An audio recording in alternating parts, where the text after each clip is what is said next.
उनका जाती क्या है? ये कोई जमात इस्लामी की प्रॉपर्टी तो नहीं मुझे थी? ये तो नहीं पता। अमानुल्लाह खान साहब माफ़ कीजिएगा कि जमात इस्लामी अमीर जमात है या नहीं है, गरीब जमात है, लेकिन मैं ये जानता हूँ कि जो लोग जमात इस्लामी में आए जमीयत के, वो एक एक अरबपति हैं, एक एक अरबपति हैं। उन्होंने वो जनाब जमा इस्लाम और मुल्क कौम के नाम पर, मिल्लत के नाम पर वो लूट मार मचाई है कि अगर मैं आपके सामने तफसील रखूं तो आपकी आंखें खुल जाएंगी। कौन लोग हैं? जी यही लियाकत बलोच और ये सब लोग, नहीं, काजी, इवन काजी आप देखिए कि काजी ने अपने इंटरव्यू में कहा है कि मेरे वाले साहब मौलवी साहब थे और हमारे घर में एक दिया जलता था पूरे घर में। आज उनकी जनाब इस्लामाबाद में कोठी। मैं पूछता हूँ काजी की क्या कारोबार है, उसने क्या काम किया है, मुझे बताइए। कहाँ से आ गई इस्लामाबाद में कोठी और ये रेल फेयर और सब। और खुद उन्होंने कहा कि 14 करोड़ रुपए मैंने नवाज शरीफ साहब से लिए थे।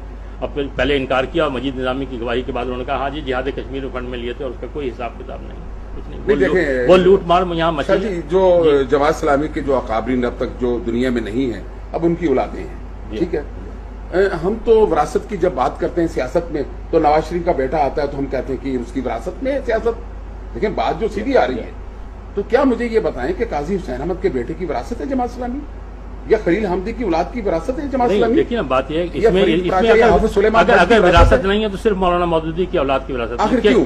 उसकी वजह यह है कि उन्होंने हमें जमात और जमीयत से इस तरह बाहर रखा जैसे कोई, जिसे देखते ना पुड़िया बेचने वाले जो लोग होते हैं ना, वो अपनी पुड़ियां बाहर रख के आते हैं, घर में नहीं लेके आते। उन्होंने हमें इस तरह से महफूज रखा, जैसे ड्रग बेचने वाले जो होते हैं उन्होंने हमें इस तरह से। और हमें उनका सबसे बड़ा उनका एहसान ये है कि उन्होंने हमें इन सारी चीजों से महफूज रखा, जमात और जमीयत से। नहीं, और हमारे वालिद ने बिल्कुल हम 9 बहन का हुक्म था। ये हमारे 9 बहन भाइयों में से कोई एक आदमी भी ना जमात ना जमीयत में कोई। ये बात बिल्कुल बड़ी अहम बात, बिल्कुल हमें इस तरह से दूर रखा जैसे कोई ड्रग बेचने वाला जो होता है ना, वो ड्रग जब घर में आता है तो पुड़ियां बाहर ही छुपा के आता है, अंदर लेके। हमारे बाप ने ये सारे नजरियात भी घर से बाहर रखे। बल्कि अगर हम जमीयत के कभी किसी जलसे में कभी दूर से खड़े हुए नजर आए तो उन्होंने कहा तुम्हारा क्या काम था भाई, तुम क्या कर रहे थे, बिल्कुल बाहर रखा। आखिरी क्यों ऐसा? वो जानते थे कि इसके नताइज क्या निकलेंगे, वो जानते थे इसके नताइज क्या निकलेंगे, उन्होंने हमें इस तरह। और उसके बावजूद ये देखिए ये हम पर गुंडागर्दी गुंडे और बदमाश चढ़ के आ रहे हैं। अच्छा शाह जी, क्या मौजूदा जमात इस्लामी और इसकी क़यादत सैयदी के नजरियात को छोड़ बैठी है?